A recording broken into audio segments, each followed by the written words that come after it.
Hello students. तो बच्चों, semiconductor के क्वेश्चन चल रहे थे जेईई मेन वाले। चलो उनको आगे बढ़ाते हैं, जरा क्वेश्चंस को करते हैं।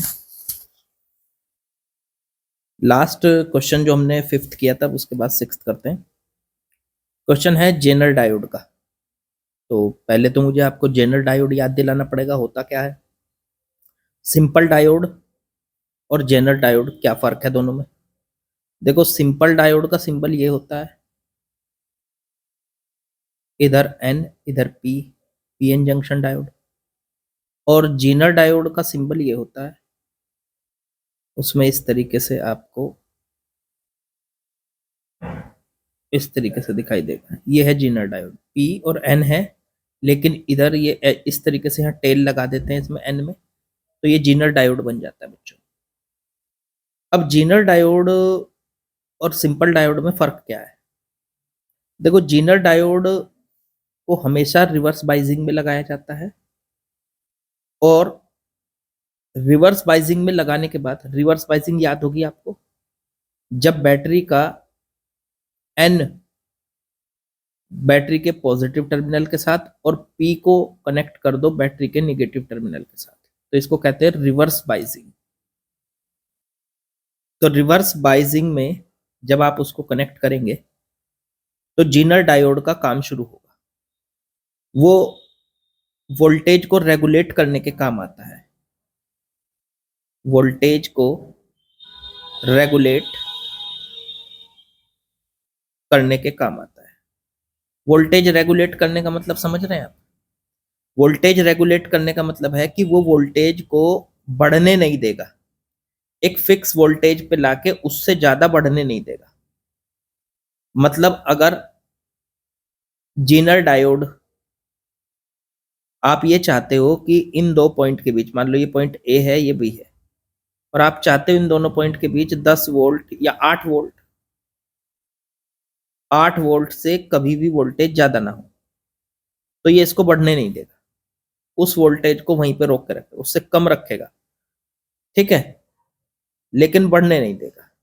ये इसकी खासियत होती है। आप चाहे कितनी वोल्टेज बढ़ाते रहो, ये अपने अक्रॉस हमेशा 8 वोल्ट को ही रखेगा। ये इसकी खासियत है। तो वोल्टेज को रेगुलेट करने के ये काम आ जाता है।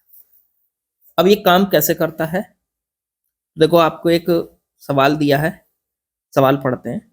ए Zener diode of power rating, Zener diode की पावर दे दी 1.6 वाट, ठीक, to be used as voltage regulator. ये मैंने बता ही दिया कि वोल्टेज रेगुलेटर की तरह आप इसको यूज करते हैं। If the Zener diode has breakdown voltage 8 volt, ये जो ब्रेक डाउन वोल्टेज है, ये जेनर डायोड की, देखो जेनर डायोड को जब आप रिवर्स बाइजिंग में लगाते हैं, ठीक है, तो उसकी अपनी एक ब्रेकडाउन वोल्टेज होती है। जैसे यहाँ पे इसकी ब्रेकडाउन वोल्टेज है 8 वोल्ट, तो ये ब्रेकडाउन वोल्टेज वीबी कह लो इसको, 8 वोल्ट। 8 वोल्ट से अगर इसको कम दोगे तो इसमें करंट जाएगा ही नहीं। जेनर डायोड, इसमें करंट तब जाएगा, करंट चलना शुरू होगा, मतलब जाता है, थोड़ा बहुत जाता है माइनॉरिटी की वजह से, लेकिन हम मानते हैं कि नेग्लिजिबल है। मतलब आप सोचो कि करंट जाएगा ही नहीं जेनर डायोड में। अगर आप इसमें जेनर डायोड में मान लो यहाँ 4 वोल्ट की बैटरी लगाई और इसका ब्रेक डाउन वोल्टेज 8 वोल्ट है, तो इसमें करंट जाएगा ही नहीं, ठीक है, इसमें करंट चलता ही नहीं है। रिवर्स बाइजिंग में तो आप कहोगे सर करंट वैसे ही नहीं चलता, लेकिन जेनर डायोड एक खास तरीके का डायोड होता है, उसमें एक वोल्टेज तक तो करंट चलता नहीं है रिवर्स बाइजिंग में, लेकिन एक खास वोल्टेज होती है जिसको कहते हो आप ब्रेक डाउन वोल्टेज। अगर उससे ज्यादा वोल्टेज आपने दे दी, मान लो आपने 10 वोल्ट दे दिए, तो 10 वोल्ट लेने के बाद उसमें एक बहुत ही ज्यादा लार्ज करंट इसके अंदर चलने लगता है, और वो अपनी वोल्टेज को मेंटेन कर लेता है। अगर जो भी उसकी ब्रेकडाउन वोल्टेज है उस पर मेंटेन कर लेता है, 8 वोल्ट उसकी ब्रेकडाउन वोल्टेज है, तो 8 वोल्ट पे वो मेंटेन हो जाएगा बस। अब आप जैसे यहाँ पे आपने मान लो 12 वोल्ट कर दिया, 12 वोल्ट की बैटरी लगा दी, तो ये इसमें करंट चलने लगेगा, लेकिन ये अपने आप को 8 वोल्ट से ज्यादा नहीं बढ़ने देगा। ये खासियत होती है जेनर डायोड की। चलो अब सवाल पे आ जाओ। If the general diode has breakdown voltage 8 volt, it has to regulate voltage fluctuating between 3 to 10. अगर हम इसको एक वोल्टेज दे रहे हैं 3 वोल्ट से 10 वोल्ट तक के बीच की, the value of R S for safe operation of diode, तो आपको बताना है आर एस ये रेजिस्टेंस है, सेफ ऑपरेशन के लिए मतलब हमारा डायोड खराब भी ना हो, सेफ ऑपरेशन रहे, तो आर एस की वैल्यू बतानी है। तो बहुत इजी है, आप एक काम करो भाई 3 वोल्ट दोगे, ये जेनर डायोड जो है इसकी ब्रेकडाउन वोल्टेज 8 वोल्ट है, अगर आप इसको 3 वोल्ट देंगे तो ये वैसे ही इसमें करंट नहीं जाएगा, फिर तो कोई मतलब ही नहीं है। लेकिन अगर आप इसको 10 वोल्ट देंगे, मान लो आपने यहाँ पे 10 वोल्ट दे दिया इन दोनों पॉइंट के बीच में, इधर वाले पॉइंट को दे दिया +10 वोल्ट और इधर वाले को दे दिया 0 वोल्ट, तो इन दोनों के बीच का जो पोटेंशियल डिफरेंस है वो 10 हो गया। 10 वोल्ट होते ही अब इसमें करंट का चलना शुरू हो जाएगा, ऐसे इसमें करंट जाएगा, रिवर्स बाइजिंग होने के बावजूद भी इसमें करंट चलना शुरू हो जाएगा। अब ये करंट ह्यूज करंट होगा, एक बड़ा करंट होगा, लार्ज करंट होगा, रिवर्स बाइजिंग में भी चल रहा होगा, लेकिन ये अपने अक्रॉस, क्योंकि आपको पता है ये इसकी ब्रेकडाउन वोल्टेज 8 वोल्ट है, तो 8 वोल्ट से ज्यादा आपने दे दिया, तो अपने अक्रॉस ये करंट को तो अब चलने देगा, पर चलने तो देगा, वो बात ठीक है, लेकिन अपने अक्रॉस की वोल्टेज को कभी बदलने नहीं देगा, वो 8 वोल्ट है, 8 वोल्ट पे ही उसको फिक्स करके रखेगा, वही होगी उसकी रेगुलेटेड वोल्टेज, भाई उससे ज्यादा वो वोल्टेज को बढ़ने नहीं दे रहा है 8 वोल्ट से ज्यादा, ठीक है, तो 8 वोल्ट से ज्यादा उसको बढ़ने नहीं देगा। अब इसमें से जो ये करंट निकल के गया आई, यही करंट इसके अंदर से पास होगा आई। अब ये इसके अंदर से पास होने वाला करंट हम निकाल सकते हैं, इन्होंने एक पॉइंट दिया छोटा सा, जेनर डायोड के अक्रॉस तो हमेशा वोल्टेज 8 वोल्ट रहने वाली है, पावर इसकी ये है, तो क्या इससे हम आई निकाल सकते हैं? हाँ बिल्कुल, क्योंकि पावर का फॉर्मूला होता है वोल्टेज इंटू करंट, तो आई बराबर हो जाएगा पावर बटे वोल्टेज, पावर हो गई 1.6 वाट और बटे वोल्टेज हो गई 8, इससे काटा इसको तो ये आ गई 0.2 एम्पियर का करंट, इसका मतलब इस जेनरल डायोड के अंदर जो करंट चलेगा वो 0.2 एम्पियर का है। अब ये करंट इधर से ही तो आ रहा होगा यहाँ से, क्योंकि यहाँ पे 10 वोल्ट लगाया आपने, ये करंट यहाँ से आएगा, तो ऐसे समझ लो आपने यहाँ 10 वोल्ट लगाया तो यहाँ पे आपने एक बैटरी लगा दी 10 वोल्ट की, 10 वोल्ट, फिर उससे आगे आर एस और फिर उससे आगे जेनर डायोड,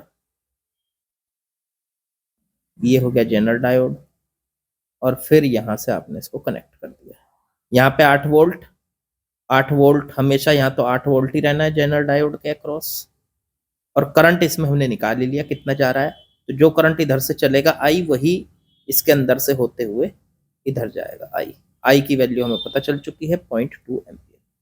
क्या इस सर्किट में हम किरचॉफ लॉ लगा सकते हैं? तो हाँ, यहाँ से चलेंगे मान लो ए पॉइंट से और यहीं पे घूम घाम के यहीं आएंगे, तो यहाँ से आगे की तरफ चले, पहले मिला हमको रेजिस्टेंस आर एस इंटू उसमें चलने वाला करंट आई प्लस, फिर आगे बढ़े, अब जेनर डायोड मिला, जेनर डायोड की हमको कोई रेजिस्टेंस वगैरह दिया नहीं है तो उसको ऐसे ही छोड़ देंगे, हम आगे बढ़ेंगे, और फिर मिला इधर हमें बैटरी का टर्मिनल, तो बैटरी का टर्मिनल मिला नेगेटिव, तो माइनस पहले इधर मिला, जैसे ऐसे घूम के जा रहे हैं, ऐसे देखो जैसे एरो चल रहा है मेरा, जनरल डायोड के अंदर से निकलते हुए इधर जाते जाते जाते जाते नेगेटिव टर्मिनल पे पहुंचे तो -10 और फिर ए पे पहुंच गए तो बराबर 0, जिस पॉइंट से चल के उसी पॉइंट पे वापस पहुंच चुके हैं हम, तो मतलब वो 0 हो चुकी है voltage.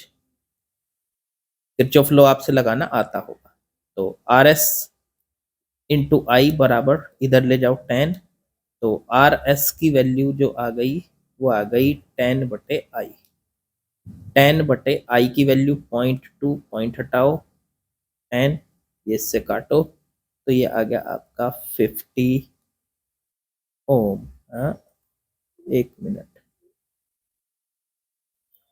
Sorry sorry sorry sorry, हमने जेनर डायोड का रेजिस्टेंस तो छोड़ ही दिया, 1 मिनट, यहाँ से मैं दोबारा करता हूँ, पहले तो जेनर डायोड का रेजिस्टेंस निकालना पड़ेगा, जेनर डायोड का रेजिस्टेंस आर वो आएगा वी स्क्वायर बटे पी से, नहीं 1 मिनट, उल्टा फॉर्मूला लगा दिया, फॉर्मूला ये होता है ना, P बराबर वी स्क्वायर बटे में R, तो R बराबर हो गया वी स्क्वायर बटे P। ठीक है, तो V इसके अक्रॉस वोल्टेज 8 का स्क्वायर और बटे में P इसकी पावर, तो वो थी कितनी 1.6। एक 8 इंटू 8 बटे 1.6, 8 से इसको काट दो, 0.2 पॉइंट हटाओ, 10 4 40 आ गया, 40 ओम। तो ये 40 ओम का जेनर डायोड है। अब लगाएंगे इस पे किरचॉफ लॉ, ए से चलेंगे और वापस ए पे आएंगे। तो ए से चले आर एस इंटू में आई प्लस, आगे बढ़े तो 40 इंटू में आई, जेनर डायोड का रेजिस्टेंस हो गया। फिर आगे बढ़े -10 बराबर 0। अब यहां से इसको सॉल्व करके आर एस की वैल्यू निकालनी, आई तो हमें पता ही है, तो इसको इधर लेके जाओ, आर एस इंटू आई की वैल्यू कितनी थी 0.2 प्लस 40 इंटू में 0.2 -10 बराबर 0। आर एस 0.2, 40 इंटू 0.2 तो ये हो जाएगा आपका 8 -10 बराबर 0। ये आर एस इंटू में 0.2 माइनस में 2 बराबर 0, तो आर एस इक्वल्स टू में 2 बटे 0.2 आ गया, पॉइंट हटाओ, 10, 2 से 2 कट गया, 10 ओम आर एस की वैल्यू। तो सेफ ऑपरेशन के लिए सी हमारा ऑप्शन करेक्ट हो गया बच्चों।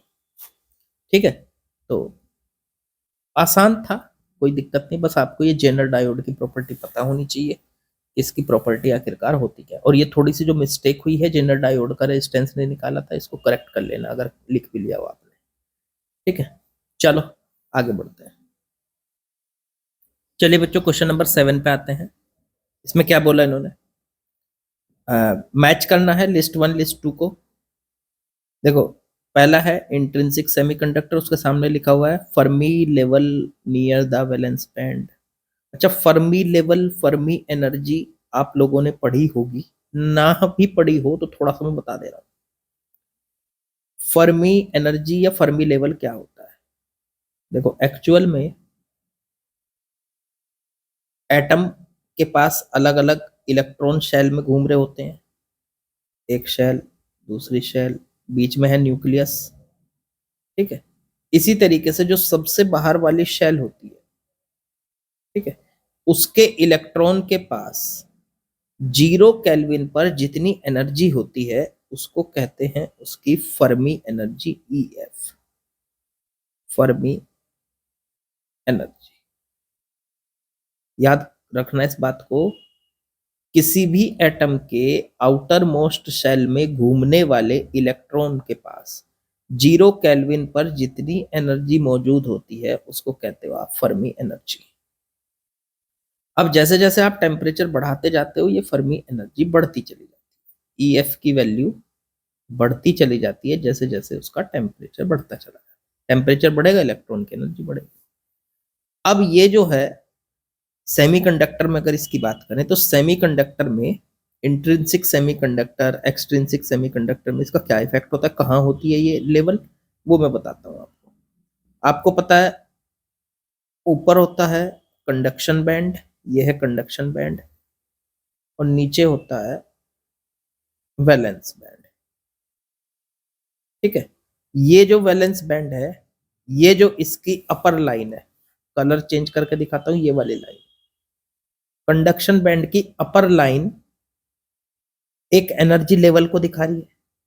वैलेंस बैंड की ये हाईएस्ट एनर्जी, वैलेंस बैंड में बहुत सारे इलेक्ट्रॉन भरे हुए हैं मान लीजिए, तो ये इन इलेक्ट्रॉन, जो इलेक्ट्रॉन इस लाइन पे लाई करते हैं, ये सबसे ज्यादा एनर्जी वाले इलेक्ट्रॉन्स हैं।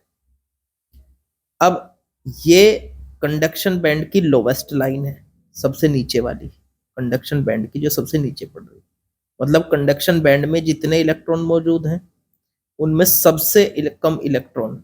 अब फर्मी लेवल जो होता है वो इनके बीच में कहीं लाई कर सकता है, कंडक्शन बैंड के ज्यादा नजदीक हो सकता है, मतलब वो एक लेवल कहीं यहाँ बीच में होगा। ये हो गई Fermi level energy, Fermi level हो गया ये। मतलब फर्मी एनर्जी के लेवल को ही फर्मी लेवल बोलते हैं। तो ये फर्मी लेवल की एनर्जी का लेवल हो गया, ठीक है, ये कहीं बीच में है। अब इसकी अपनी एक प्रॉपर्टी होती है, जो प्योर सेमीकंडक्टर होते हैं, मतलब इंट्रिंसिक बोलते हैं, जो जिसको ना भी पता हो तो वो याद कर लो इस बात को। इंट्रिंसिक सेमीकंडक्टर के अंदर जो फर्मी लेवल होता है वो कंडक्शन बैंड और वैलेंस बैंड के बीच में होता है, मिडिल में। तो EF level exist between conduction band and valence band. अगला पॉइंट, जो एन टाइप सेमीकंडक्टर होते हैं, एन टाइप सेमीकंडक्टर में ईएफ जो होता है वो कंडक्शन बैंड के काफी नजदीक होता है। ईएफ का जो लेवल होता है, मतलब ये जो एनर्जी का लेवल होता है, कंडक्शन बैंड के काफी नियर होता है। तो ईएफ लेवल उसके काफी नियर होता है, नियर टू कंडक्शन बैंड। फिर पी टाइप में सेमीकंडक्टर, ईएफ का जो लेवल होता है वो वैलेंस बैंड के काफी नजदीक होता है। ईएफ का जो लेवल होता है, ईएफ, ये हो गया नियर टू वैलेंस बैंड। अब मैचिंग करा लो। इंट्रिंसिक सेमीकंडक्टर में फर्मी लेवल मिडिल में होता है, तो ए का तो हो गया मैचिंग बी के साथ, मतलब सेकंड के साथ। एन टाइप सेमीकंडक्टर में क्या होता है, ईएफ लेवल कंडक्शन बैंड के नजदीक होता है, तो इसका हो गया थर्ड के साथ, ठीक है, बी का थर्ड। फिर पी टाइप में होता है वैलेंस बैंड के साथ, तो ये हो गया फर्स्ट के साथ। और मेटल्स में होता है Fermi level inside the conduction band, inside the conduction.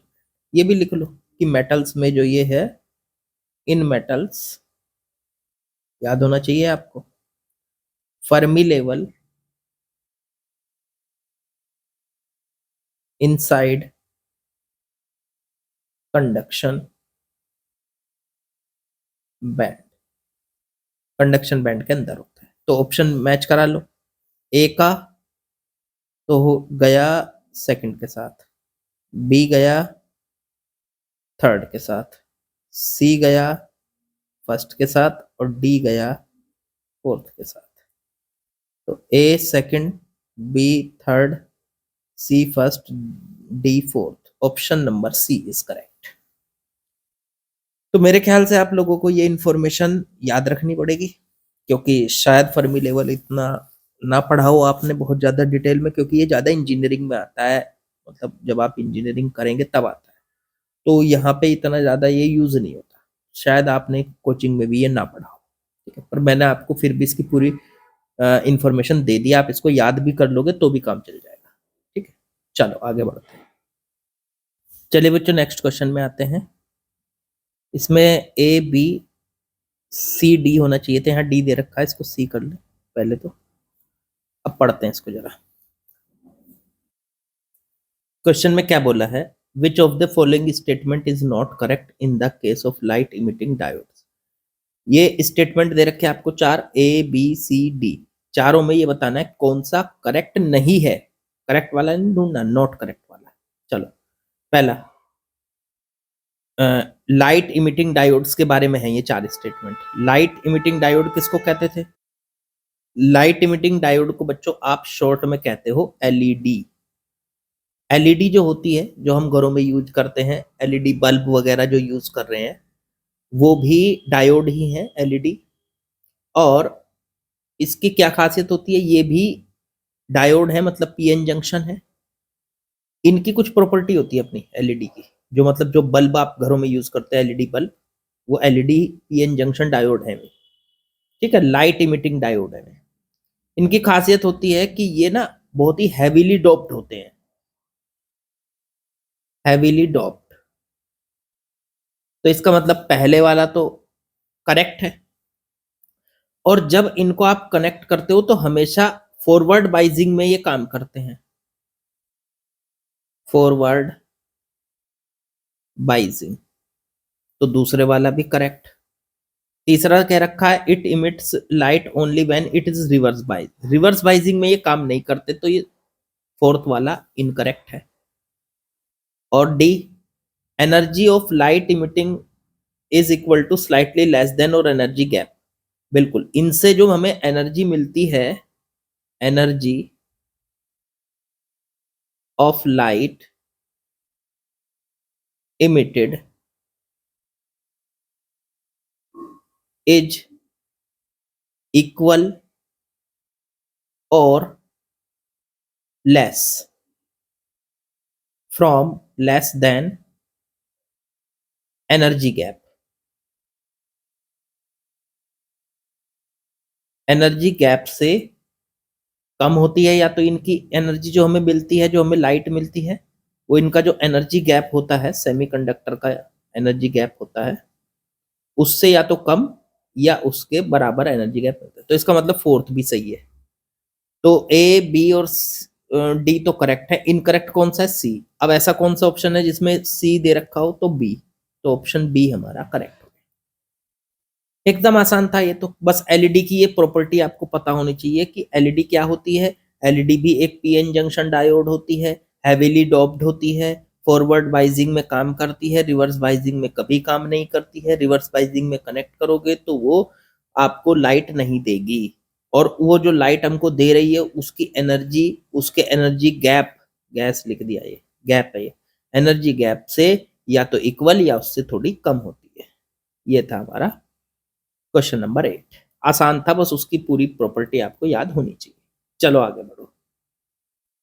चलिए नेक्स्ट क्वेश्चन पे आते हैं, क्वेश्चन नंबर 9। इसमें क्या दिया है जरा पढ़ते हैं। एसर्शन रीजन का सवाल है, पहले एसर्शन पढ़ना है।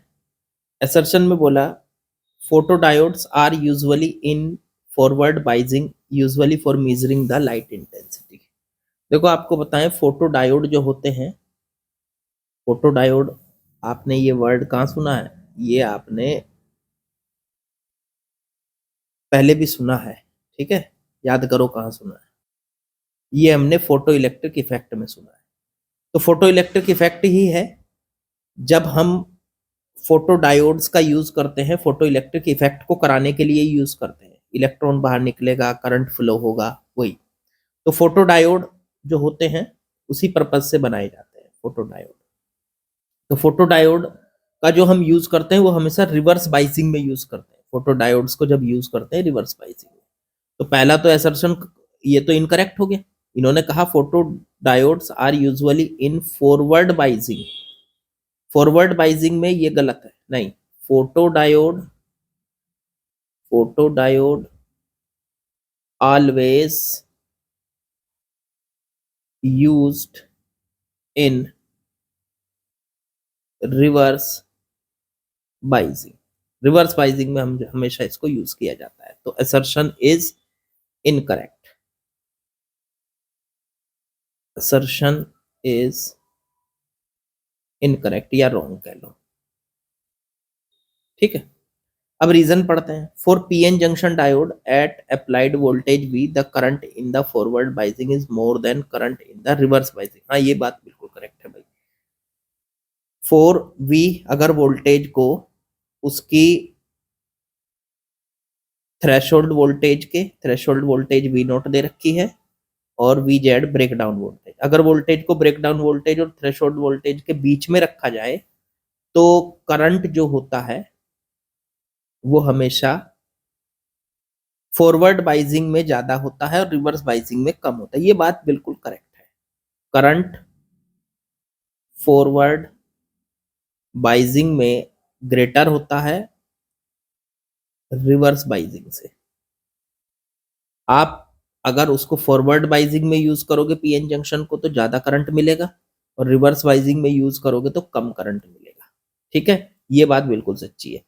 ठीक है, तो इस हिसाब से हमारा जो आंसर है, रीजन हमारा जो है वो करेक्ट है और असर्शन रॉन्ग है। ऐसा ऑप्शन चेक कर लो। ए इज ट्रू, नहीं, A is false but R is true. Option number c is correct बच्चों। ठीक है, तो ये हो गया हमारा। चलिए अगले सवाल पे चलते हैं। चलिए बच्चों क्वेश्चन नंबर 10 पे आते हैं। इसमें कहा है इन्होंने, when SI sample is doped with boron. अगर एसआई सैंपल को सिलिकॉन में बोरोन को डोप्ड किया जाए तो पी टाइप बनता है। ये बिल्कुल सच है, क्योंकि बोरोन जो होता है वो होता है ट्राईवैलेंट। ट्राईवैलेंट होगा तो जब उसको सिलिकॉन के साथ रखेंगे तो उसमें सिलिकॉन के साथ उसको कनेक्ट करेंगे तो उसमें होल्स की संख्या बढ़ जाएगी।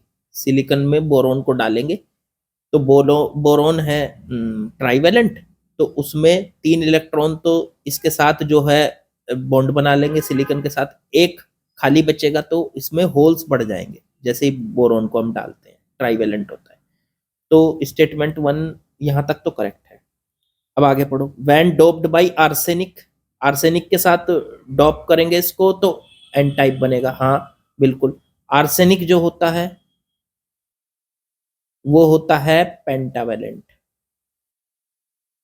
पेंटावेलेंट का मतलब उसमें इलेक्ट्रॉन ज्यादा होता है, एक इलेक्ट्रॉन ज्यादा होता है, उसकी वजह से वो एन टाइप बन जाता है, हैज एक्सेस इलेक्ट्रॉन। तो ये तो बिल्कुल सच that P type has excess holes and N type has, ये स्टेटमेंट 1 तो हमारा करेक्ट है, ये तो करेक्ट है। स्टेटमेंट 2 की बात करो। When P type and N type semiconductors are fused to make a junction. जब पी टाइप और एन टाइप को आपस में फ्यूज करा के जंक्शन बनाया जाता है, ए मतलब जंक्शन बनता है तो कुछ आपस में पी टाइप एन टाइप में जो है फ्यूज होता है, a current will automatically flow which can be detected with an externally connected ammeter. In the light of the above statement choose the most appropriate. देखो दूसरे स्टेटमेंट में जो कहा है तो इसमें जो ये बोला है ये तो भाई करेक्ट नहीं है। क्यों, देखो समझो। इन्होंने बोला कि जब P को हम N के साथ जंक्शन बनाते हैं, इधर P इधर N, तो बीच में ये जो जंक्शन बनता है इसको इसके साथ टच करते हैं, जंक्शन बनता है तो कुछ इलेक्ट्रॉन्स जाके होल्स में चले जाते हैं, कुछ इलेक्ट्रॉन्स होल्स में चले जाते हैं, ऐसे होल्स के साथ वो फ्यूज हो जाते हैं। ठीक है, तो एक लेयर बनती है जिसको डेप्लेशन लेयर कहते हैं। तो इन्होंने बोला है कि वहां पे एक current will automatically flow which can detect by externally connect ammeter. नहीं, होता क्या है, जब ये फ्यूज हो जाएंगे यहाँ डेप्लेशन लेयर बन जाएगी तो यहाँ पे एक इलेक्ट्रिक फील्ड बन जाएगा। इलेक्ट्रिक फील्ड किधर से किधर बनेगा, इधर प्लस इधर, क्योंकि इधर से इलेक्ट्रॉन गए इधर पहुंचे तो इधर माइनस, इधर इलेक्ट्रॉन पहुंचेंगे तो प्लस से माइनस की तरफ एक इलेक्ट्रिक फील्ड हो जाएगा। ये इलेक्ट्रिक फील्ड तो अब इन चार्ज कैरियर्स को, पी के होल्स जो हैं, पी के अंदर जो होल्स हैं और एन के अंदर जो इलेक्ट्रॉन्स हैं, इनको हिलने भी नहीं देगा, क्योंकि ये इलेक्ट्रिक फील्ड यहाँ पे किसका काम करता है, पोटेंशियल बैरियर का काम करता है। ये जो पोटेंशियल बैरियर का काम करता है, इधर के होल्स को इधर नहीं आने देता और इधर के इलेक्ट्रॉन्स को इधर नहीं आने, तो इसलिए होल्स इधर नहीं जा पा रहे, इलेक्ट्रॉन्स इधर नहीं जा पा रहे, तो फिर एक करंट कहां से चलेगा। ये तो जब तक आप बाइजिंग नहीं करोगे, बैटरी कनेक्ट नहीं करोगे, फॉरवर्ड बाइजिंग करोगे, तब जाके करंट चलता है। तो इसलिए ये स्टेटमेंट तो हमारा इनकरेक्ट हो गया ना। अगर हम इसमें कोई अमीटर लगा के इसको चेक करें कि इसमें कोई करंट चला कि नहीं चला, तो नहीं चला, अमीटर में कोई रीडिंग नहीं आएगी। और जबकि ये कह रहे हैं कि आएगी, तो इसलिए स्टेटमेंट 2 हमारा इनकरेक्ट हो गया। याद रखा करो कि फ्यूज फ्यूज होंगे बस, इलेक्ट्रॉन जाके गड्ढों में गिर जाएंगे, इनमें इलेक्ट्रॉन जाके इनमें होल्स के अंदर गिर जाएंगे, एक इलेक्ट्रिक फील्ड इसके अंदर जनरेट हो जाएगा, पोटेंशियल बैरियर जनरेट हो जाएगा, इधर के इलेक्ट्रॉन्स, एन के इलेक्ट्रॉन इधर नहीं आ सकते पी की तरफ, और पी के होल्स एन की तरफ नहीं जा सकते, तो जब जा ही नहीं पाएंगे एक दूसरे में, तो यहाँ पे कोई किसी प्रकार का कोई करंट नहीं होगा, आई जीरो होगा। ठीक है, जब तक आप बैटरी कनेक्ट नहीं करोगे। और ये कह रहे हैं कि इसके साथ आप मीटर कनेक्ट करके देखो, आपको एक करंट मिलेगा, ऐसा कुछ नहीं है, कोई करंट नहीं मिलता। ठीक है, तो स्टेटमेंट सेकंड हमारा इनकरेक्ट है। तो इस हिसाब से हमारा स्टेटमेंट 1 तो करेक्ट आया, स्टेटमेंट 2 इनकरेक्ट आया, तो ऑप्शन नंबर डी हो गया। ठीक है, चलिए खैर आज का हमारा लेक्चर यहीं खत्म होता है, बाकी कल करते हैं। ठीक है, लाइक शेयर सब्सक्राइब कमेंट आप लोग कर ही दोगे, करते रहा करो वो तो। चलिए कल मिलेंगे। ओके।